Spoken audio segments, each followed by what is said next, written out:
on climate change and modern slavery. So just to go through some housekeeping really quickly, everybody has been put on mute with videos off until the Q&A section. As I mentioned, that's because we're recording today's webinar. The whole webinar will be recorded. The first section where myself and Alex are presenting will be shared on the core webpage, so you can refer back to what we've said. The second half, which is the Q&A section, will be recorded, but that's purely for my note-taking purposes, so I can put together a written FAQ covering the topics that we've discussed today. The Q&A won't be shared online, so at that point we will allow you to sort of unmute and put your camera on if you'd like to ask us a question in that way. But you can also ask us questions at any point using the chat function in Teams. We'll pick up those questions either in the Q&A, or we might have a chance to reply sort of written throughout the webinar. If you have any technical problems or issues hearing myself and Alex, please do put that in the chat and we will do our best to resolve those. And as I said, the recording of the webinar will be on the call page after the webinar is finished. So at the Modern Slavery PEC, we have some meeting rules that we use for all of our meetings. It's in recognition that people who have lived the experience of modern slavery, our colleagues might be joining us in our meetings, and we want to ensure that it's a safe and easy place to participate in. So Owen has shared the meeting rules in the chat. Please have a read through those and familiarise yourself with them, in particular before we get to the Q&A portion of today's webinar. Just want to make sure that we're mindful of any language that we use, our sensitive questions, etc., to make sure this is a safe place for everyone to participate in. And I'll remind everybody of just to check back on the meeting rules before we start the Q&A section later. In terms of the agenda for today's webinar, my colleague Alex will be giving you an introduction to Modern Slavery PEC and an overview of the scope, the background and aims and objectives of this research call. And I'll be talking through the application process and some of those more operational sections. And then we'll be finishing up with a Q&A. So I will hand over to Alex now to give an introduction to the Modern Slavery PEC. Thanks, Izzy. Hi everyone, nice to see you all here. My name is Alex Bolcher. I'm Director of Research at the Modern Slavery Policy and Evidence Centre. So just to give you a very brief overview, and apologies if you've already heard this, the Modern Slavery PEC is a policy and evidence centre. So we're about improving the quality of research and evidence, understanding about modern slavery, and then using that to improve the quality and the effectiveness of laws and policies to address it. So that in a nutshell is our key goal, but we do that in a number of ways, and we're a bit different to a normal funder in the sense that we collaborate and work with the projects that we fund. So we're about translating evidence to the policy world, and that's actually quite an intensive process where we connect researchers and policymakers. We promote the evidence that they produce, and we also ask decision makers what sort of evidence they're interested in, and that informs what sort of calls for research that we issue. So we have conversations across the sector, and we seek to include and incorporate lived experience at every stage of our decision making and our evaluation of applications. So it's a lot of work beyond just funding research. We actually try and connect researchers and policymakers. So in terms of our guiding principles, we're really interested in research that looks at the effectiveness of existing policies, how we can improve effectiveness, and what is effective and for who. So the phrase "what works" is often used, but we go beyond just what works. We're interested in what's not working, what works best for which groups. So effectiveness is key to our all the funding that we support. Equity is really about recognizing that this is a field where important structural inequalities are often very closely associated with exploitation. So we need to be very aware of those inequalities the research that we do, but also in how we fund that research, who we fund. We want to be sure to have equality, diversity, and inclusion at the core of what we do. We're actually funding a separate research project to look at how we can improve equality, diversity, and inclusion in all the things we do. So we're very keen to sort of act as we suggest others do, and if we want researchers to be more equitable, we also want to be more equitable in how we fund things.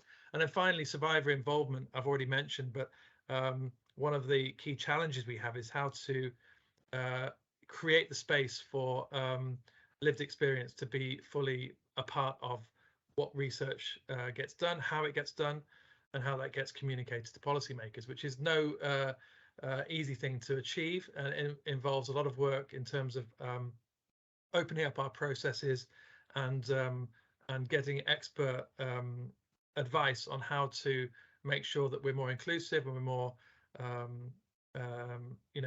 open to people with lived experience. And the meeting rules that you just heard are one example of how we're trying to do that in everything we do, but it's something we also are very keen for any funded research project to consider. How do they best involve people with lived experience in their research? So we have 4 main research areas: victim and survivor support and recovery, prevention, business supply chains, and the effectiveness of legal enforcement. But we do often have funding calls that sort of cut across. So those are really just a starting point. And as anyone would know who works in this sector, there's lots of interconnections and cross-cutting themes. One example of that being COVID-19, and we did do a funding call, and we funded a portfolio of projects looking at all different aspects of how the pandemic affected modern slavery. So moving on to this call on climate change and modern slavery. The background is one where obviously there's increased focus on the urgency of acting on climate change, and I'm speaking, as the COP summit concludes, and growing recognition of the need for justice to be and climate justice to be a sort of an approach to addressing climate change, and modern slavery, or the coincidence of modern slavery with climate change impacts, is something that research is increasingly demonstrating. So we understand now that climate change has impacts which could include increasing risks of forced labor and modern slavery. We know that climate change induced events can create displacement and vulnerability to exploitation, but we also know that the policies to address climate change and the sort of things that governments are suggesting and proposing may well have unintended impacts on those communities that are most vulnerable to exploitation, and those that were already disadvantaged through global economic inequalities, for example. So we're looking for research that considers this interconnection between modern slavery and climate change in all those different aspects I've just mentioned, but in particular how research can help policymakers and decision makers. So we're including governments, but also business, and how they can better respond and incorporate that connection between climate change and modern slavery. That's the background.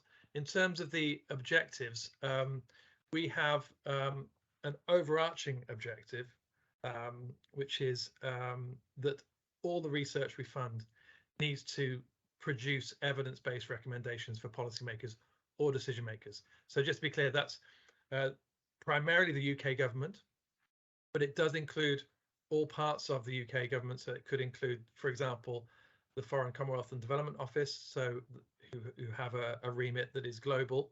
But it's about benefiting those policymakers to make better policies. And as I mentioned earlier, it does include decision makers in businesses, because we're aware that businesses are important actors in terms of addressing climate change and addressing impacts in their supply chains.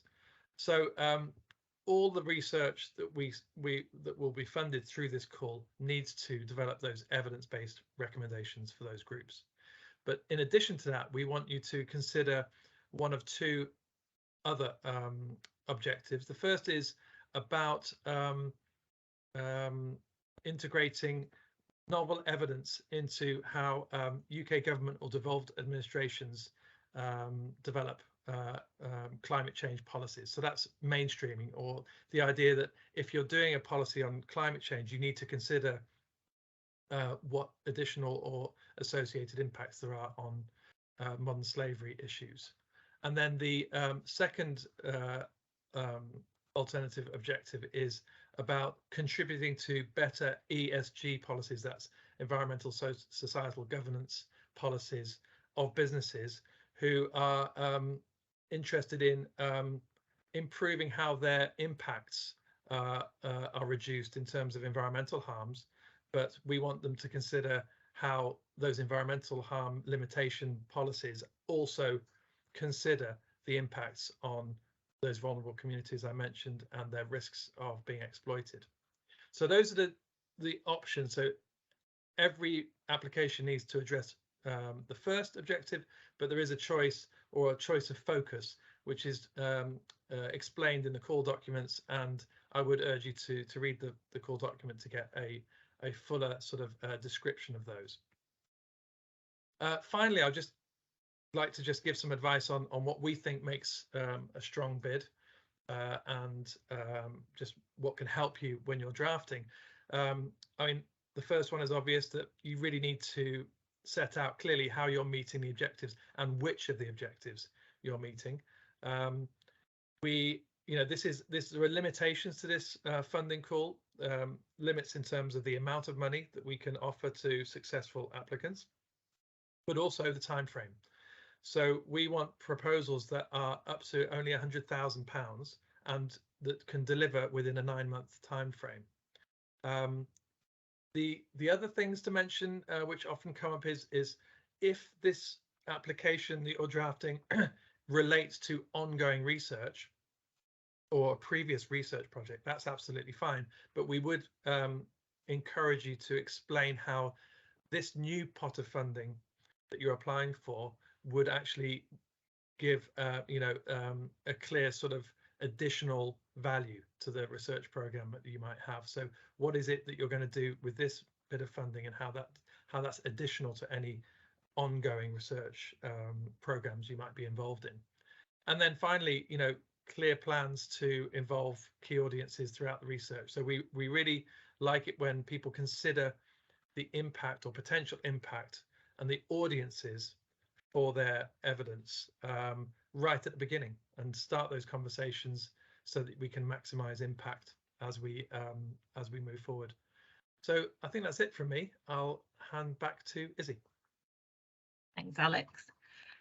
So I'm going to talk through the application process now and what that looks like, and any key things for you to consider.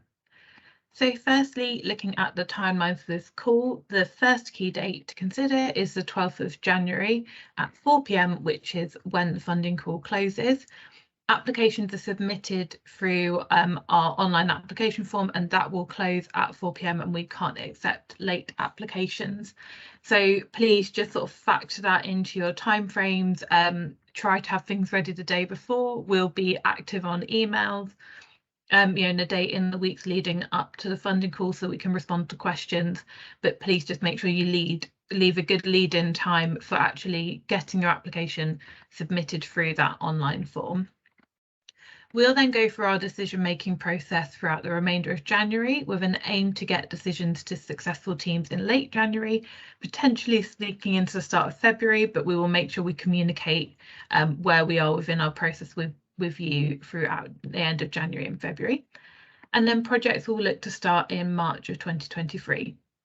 Once projects have started, there's sort of 3 main phases to work within the projects. So firstly, there'll be a setup phase, which is where the team will be successful teams will be working really closely with us at the Modern Slavery PEC to finalise your research questions, your methodologies and research tools. So we like to work really collaboratively with teams on this, offering suggestions about their research tools and how they can work within the project. The next phase of work will be the research phase, of the main chunk of the project, where you are undertaking your research. Throughout this time, you'll have regular catch-ups with us at the Modern Slavery PEC, with different members of the team coming along as appropriate. We've got a wide team with a big range of specialities. So if you've got a partnerships query coming up, we'll bring along our partnerships manager to a catch-up, and we'll be able to really offer you bespoke help throughout your project. And we'll also ask you to present interim findings at appropriate points in time, thinking about, there's a policy impact opportunity, for example, that we could feed some interim findings into. And then the final phase of the project is where we'll work with you to finalise your reports, your research summary, and any communications and policy impact work. Again, we'll work really collaboratively with teams across this final phase. We see it as a real conversation between us, and you can see on our website some examples of projects where we've published and sort of what that final phase, the outcomes of that look like. This will all be taking place over a 9-month period of time. So these projects will need to be done within a 9-month period, finishing in November 2023. Next, looking at eligibility. So projects under this call can be led by either a UK higher education institute, an approved research organisation that's eligible to receive UKRI funding, so that might be an independent research organisation, for example, or a charity registered in the UK with a focus on modern slavery. And anyone from one of these organisations can be the principal investigator, which means sort of the lead researcher on one of our projects.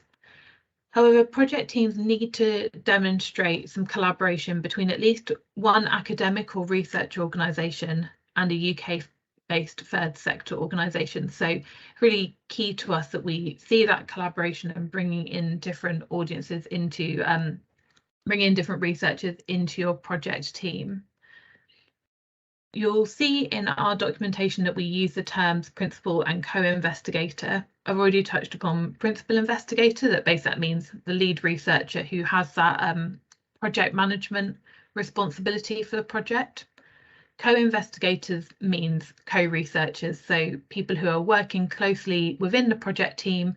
A co-investigator might lead on one specific strand of the research project, for example, and will probably join us in those sort of regular catch-ups that we'll have, and will form a key part of the project team. If you are a principal or co-investigator on any application within this call, we ask that you are only named on one application. This only applies to the individual and not an organisation. So, for example, if within an NGO you are thinking you have specialities that apply to both objectives B and C, one researcher is applying on a project under one objective, it's absolutely fine for the same organisation to appear on a different application, but it just needs to be a different named researcher. I would say if you've got any questions about eligibility, it's probably best to drop them by email to our office@modernslaverypec.org email address, where I can pick them up and offer you sort of specific advice on your project team and if it's got the makeup that we're looking for and is eligible. In terms of the funding available, there's a maximum budget of £100,000 at 100% of full economic cost for this call. You'll see again full economic cost, or FEC, appearing throughout the call document. Basically what that means is the actual cost of running the project. It's important because different types of organisations are paid at different rates. So higher education institutions and approved research organisations are paid at 80% FEC. So that means for every £1 they spend on the research project, the Modern Slavery PEC will reimburse them 80p. But UK-based third sector organisations and international organisations are paid at 100% of FEC. So for every £1 you spend, we reimburse you £1 back. So there's no sort of cost that you would need to make up if you're coming from one of those organisations to participate in our research. As I've mentioned before, you need to show that element of collaboration between academic and third sector organisations. And third sector organisations can receive up to 50% of the project budget. And on the next slide, I'll go through some scenarios that sort of outline how project budgets can work. International organisations are eligible to be partners on this call, and they can receive up to a maximum of 30% of the total budget. But the combined UK third sector and international costs cannot exceed 50% of the total project budget. That's possibly all a bit confusing, but hopefully these examples will make it a little bit clearer. These are also, I know they're a little bit small, but you can download this scenario template on the call webpage as well. So I'll just talk you through two possible ways that you could put together a project budget. So in scenario 1, we have one university who is receiving 55% of the budget. We have one charity that receives 32% of the budget and one international partner receiving 13% of the budget. This budget fully meets our eligibility because the 100% cost is £100,000, so it's within budget.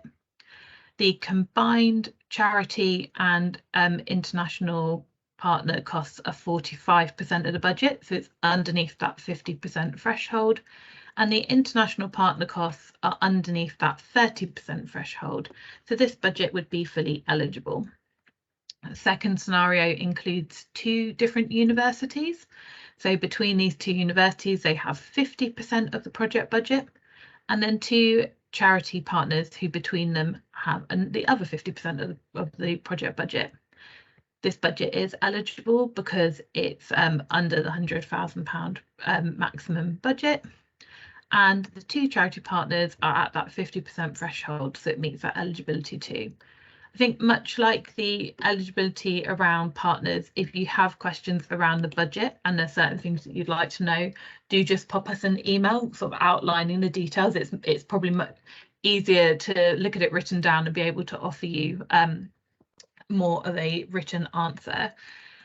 I would just say that these scenarios I've outlined here are very top level costs. In your application, one bit of feedback that I think we tend to get at most panels is that it would be useful to have more of a breakdown of costs. So for example, on this top line here, I've put university DI costs, including survivor involvement.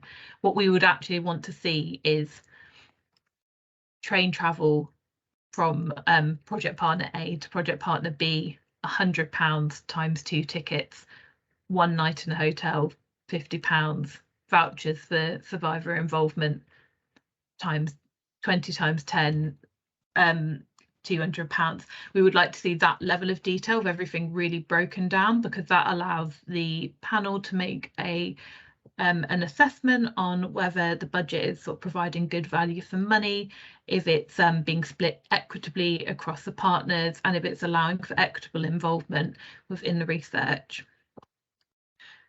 So I think that brings us to the end of our presentation for today. It's just a reminder that the recording will keep running, but that is just so that I can put together an FAQ document when we share